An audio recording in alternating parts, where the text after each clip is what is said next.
बालेश्वर रे दिनकु दिन ग्रीष्म प्रवाह वृद्धि पाउथबा बेले दूर दूरांतरु बालेश्वर सहर एवं हॉस्पिटल को आसुथबा लोक माने शुद्ध पीवा पानी पई डहळ विकळ हेउछंती। एही परिप्रेक्षी रे बालेश्वर सहरर जनाशुना समाजसेवी आश्रिता तरेंको पक्षरु एक जलक्षेत्र सिनेमा छकरे उद्घाटित होई जाईछि। प्रथम दिवस रे शुद्ध पीवा पानी सह दही सरबत गजाबुट एवं तरभुज पथचारी मानकु प्रदान करा जायछि। विभिन्न स्थानरु हॉस्पिटल को आसुथबा लोक माने बेस आनंद सह याको ग्रहण करुथबा लक्ष्य करा जायछि। एही कार्यक्रम रे पौराध्यक्षा सविता साहू, युवनेता मानस दत्त, विक्रम पंडा, सनत दास, पद्मलोचन लेंका, हरेन रणा, इतिकृष्णा स्वाई, मिनती सेठी, सुजाता महापात्रଙ୍କ समेत बहु विशिष्ट व्यक्ति जोगदे श्रीमती तरेंको उद्यम को भूयसी प्रशंसा करथिले। एसएचजी सभ्य माने उपस्थित रही सक्रिय सहयोग करथिले।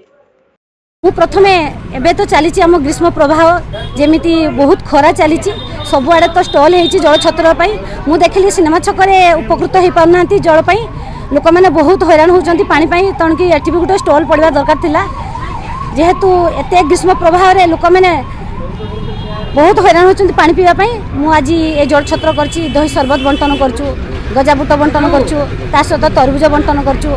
जनसाधारण केमती खाई पारे पानी पी पारे जल छत्र जल को आसिक माने दही सरबत पी पारे मु बहुत खुशी अनुभव करची जे तांको पई मु किछि करि पारुची सेतिकी मु बहुत खुशी माने अनुभव करची। ता सहित जनसाधारण माने आज जानिबे जे माने माने आम रास्ता घाट घाट को जाइए पानी भी मध्य पी पारुछु रास्ता घाट रे एमिति हम मासे 2 मास पर्यंत स्टेल चलिबो। आज दही सरबतरा बांटी तो काली ठारू पानी बसिथिबो 2 ओली बसिबो पानी सब बेले बसिबो। मु प्रत्येक मास आसी पर्यंत देखिबी लोक मैंने केमती जनसाधारण पानी पाई पारिबे से पई मु धारणा देबी। निश्चित तांको पई मु किछि साहाय्य मध्य करि पारिबे।